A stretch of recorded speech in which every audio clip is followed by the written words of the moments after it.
আজকে হাইনিক্সের এসকে হাইনিক্সের এই র্যামটা রিভিউ করব। এই র্যামটা বলতে এটা হচ্ছে DDR3 4 GB 1333 বাস স্পিডের অর্থাৎ মেগাহার্টজের একটা র্যাম। সো ভিডিওটা শুরু করি।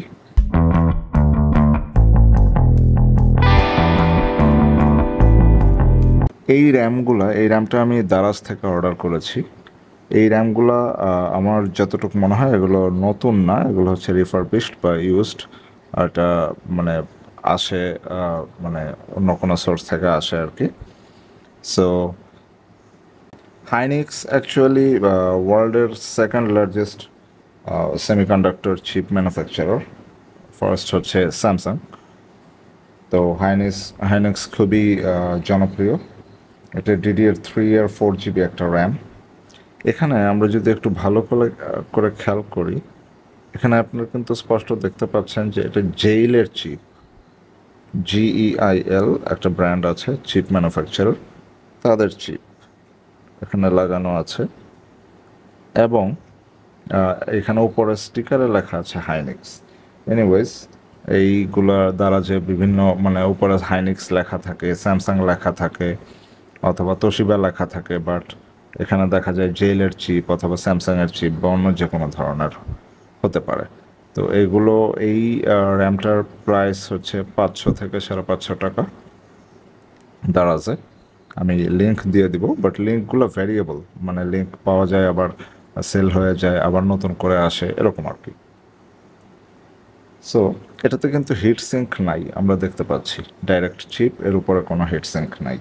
এটা ডুয়াল র্যাঙ্ক সাপোর্টেড, এই যে এখানে দেখা যাচ্ছে 2R/8, আপনারা যদি দেখতে পারেন 2R/8 dual rank supported. PC3 মানে DDR3, আমি আগেও বলেছি।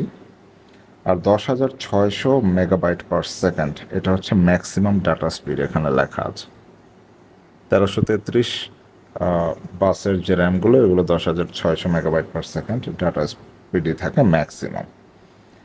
এখন এই 10,600কে আমি যদি 8 দিয়ে ভাগ দিই, সাধারণত 8 দিয়ে ভাগ দিই এটা ট্রান্সফার রেটটা বের করে।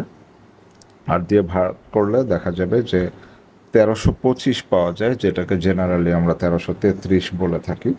এই 1325 বা 1333ই হচ্ছে mega transfer per second, MTS। আর MTSটাকেই আমরা মেগা হার্স বলি। অ্যাকচুয়ালি মেগা হার্সটা তাও না, মেগা হার্সটা হচ্ছে তার অর্ধেক। মানে ক্লক স্পিডের কথা যদি আমি বলি, তাহলে 1333কে 2 দিয়ে ভাগ করলে আমি যা পাবো 655 বা 660 এরকম একটা কিছু, সেইটা হচ্ছে এটার মেগাহার্স। আর যেহেতু এটা DDR মানে ডাবল ডাটা রেট টেকনোলজির, সেই 655 বা 660কে ডাবল করেই আমরা 1333 বলে থাকি। এই হচ্ছে এটার মানে টেকনোলজিক্যাল ব্রেকডাউন। সো এটা আমরা কম্পিউটারে ইনসার্ট করে এটার টেস্ট করব। আপনারা দেখতে পাচ্ছেন এখানে র্যামের 2টা স্লট আছে আমার। এর মধ্যে আমি প্রথম স্লটটাতে আমার এই 4 GB র্যামটা লাগাবো, এবং লাগানোর আগে এই খাঁজ কাটা যে জায়গাটা আছে ওটা একটু খেয়াল করে লাগাবো যেন সঠিকভাবে বসে।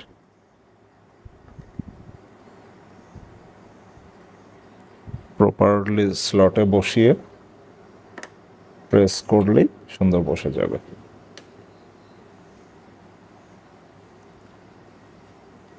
রাইট, বসানো শেষ। এখন কম্পিউটার অন করে দেখি। র্যামটা টেস্ট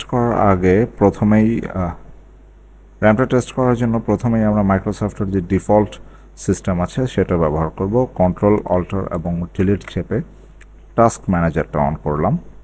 টাস্ক ম্যানেজারটাকে ম্যাক্সিমাইজ করছি এবং পারফরম্যান্স ট্যাবে যাচ্ছি। মাই গড, আমার CPU 100% ইউজ হচ্ছে দেখাচ্ছে। এনিওয়েজ, এই হচ্ছে মেমোরি। এখানে দেখা যাচ্ছে 2.2 আউট অফ 3.5 GB। আমার 4 GB DDR3 এর একটা স্টিক লাগানো আছে। 4 GB DDR3 1333 বাস স্পিডের একটা স্টিক। এই স্টিকটার মধ্যে ইউজেবল হচ্ছে 3.5 GB, এবং তার মধ্যে আবার 2.1 GB অলরেডি ইউজড। আমার কিন্তু কোনো প্রোগ্রামই চলছে না, আমার শুধুমাত্র ওবিএস স্টুডিওটা দিয়ে আমার স্ক্রিনটা রেকর্ড হচ্ছে। যাই হোক, এখন এটাতে ক্লিক করলে আর একটু ডিটেলস পাওয়া যাবে। স্পিড 1600 মেগাহার্টজ দেখাচ্ছে এখানে, অদ্ভুত। এটা তো 1333 মেগাহার্টজের একটা র্যাম। আচ্ছা, এটা আমরা আর একটু পরে দেখছি। স্লটস ইউজ 1 of 2, একটা স্লটে ব্যবহার করা হয়েছে। Form factor DIMM। Hardware reserved 514 megabyte hardware reserve করে রেখেছে। আচ্ছা, in use 1.9 GB actually, R committed 5.2 GB out of 2.1 GB out of 5.2 GB। আচ্ছা, এই তো বেসিক ইনফরমেশন পাওয়া গেল আপনার মাইক্রোসফটের যে ডিফল্ট টাস্ক ম্যানেজার আছে সেখান থেকে। এখন এটা ক্রস করি। আমরা জানি র্যামকে টেস্ট করার খুবই জনপ্রিয় একটা সফটওয়্যার হচ্ছে সিপিইউজি। সো সিপিইউজি আপনারা যে কোনো ব্রাউজারে গিয়ে খুব ছোট্ট একটা সফটওয়্যার, এটা ডাউনলোড করে নিতে পারেন খুব সহজে। এটা ফ্রি একটা সফটওয়্যার। ডাবল ক্লিক করে সিপিইউজিটা ইনস্টল করছি। লোড হতে একটু সময় নিচ্ছে। এটা লোড হওয়ার সাথে সাথে আমরা র্যামের অ্যাকচুয়াল যে অবস্থাটা তা দেখতে পারবো, কত মেগাহার্টজ বা ক্যাশ ল্যাটেন্সি কত। আর ডিফল্ট অবস্থায় সিপিইউতে থাকে। এটাকে আমরা থার্ড যে ট্যাব মেমোরি লেখা, এখানে ক্লিক করব। দেখেন স্পষ্ট দেখা যাচ্ছে টাইপ DDR3, সাইজ 4 GB, একটা চ্যানেলে ব্যবহার হচ্ছে single channel. Uncore frequency 2008.8 megahertz. DRAM frequency 803.4 megahertz. Okay, FSB DRAM 1:4। Cache latency এখানে দেখা যাচ্ছে 11 ক্লকস। রাইট, এই হচ্ছে ব্যাপার। অ্যাকচুয়ালি এইটা যদিও গায়ে আমি বলেছিলাম যে এগুলো আসলে মানে রিফারবিশড, পুরনো, উপরে যে স্টিকার দিয়ে ইউজ করা হয়, স্টিকারটা লাগানো হয়েছে 1333 বাসের, বাট অরিজিনালি এই র্যামটা 1600 বাসের একটা র্যাম। এটা 1600 বাসের 4GB DDR3 একটা র্যাম। সো এই র্যামগুলোর পারফরমেন্সের কথা বললে খুব একটা যে ভালো তা না। এগুলো অ্যাকচুয়ালি আমি প্রথমেই দেখিয়েছি, এটা উপরে লেখা আছে হাইনিক্স, আবার কখনো স্যামসাংয়ের স্টিকার দেওয়া থাকে, তোশিবার স্টিকার দেওয়া থাকে, যে কোনো কিছুর স্টিকার দেওয়া থাকতে পারে, বাট চিপের গায়ে আবার জেল লেখা। তার মানে হচ্ছে এটা জেলের একটা র্যাম। জেল এটার চিপ ম্যানুফ্যাকচারার। সো অ্যাকচুয়ালি এই র্যামগুলো মানে দারাজে পাওয়া যায় 450-500 টাকায়, 4GB একটা স্টিক। সো এই র্যামগুলো আমি খুব একটা রিকমেন্ড করি না, কারণ এগুলো হচ্ছে আপনি অরিজিনাল বাসের স্পিডটা পাবেন না। সাপোজ এটা কিন্তু উল্টাও হতে পারতো, এমন হতে পারতো যে আপনি 1600 বাসের স্পিড স্টিকার দেখে কিনেছেন, অথচ সেখানে আছে 1333 বাস স্পিড। ইভেন কপাল বেশি খারাপ হলে DDR3 এর জায়গায় DDR2 এর র্যামও পেয়ে যেতে পারেন।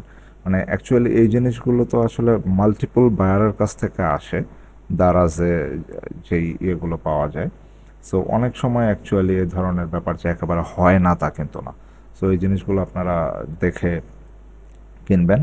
আর সবচেয়ে ভালো হয় ব্র্যান্ডেড র্যাম কিনলে। এইগুলো যে ব্র্যান্ডেড না তা না, এটা কিন্তু জেইলের একটা র্যাম, বাট এটার যে source, this is not a brand source.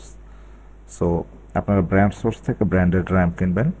Next ভিডিওতে আমি অ্যাডাটার 8GB DDR3 1600 বাসের একটা র্যামের রিভিউ দিব। ওটা খুব ছোট্ট একটা রিভিউ হবে, যেহেতু ম্যাক্সিমাম কথা এই ভিডিওতেই বলে ফেলেছি।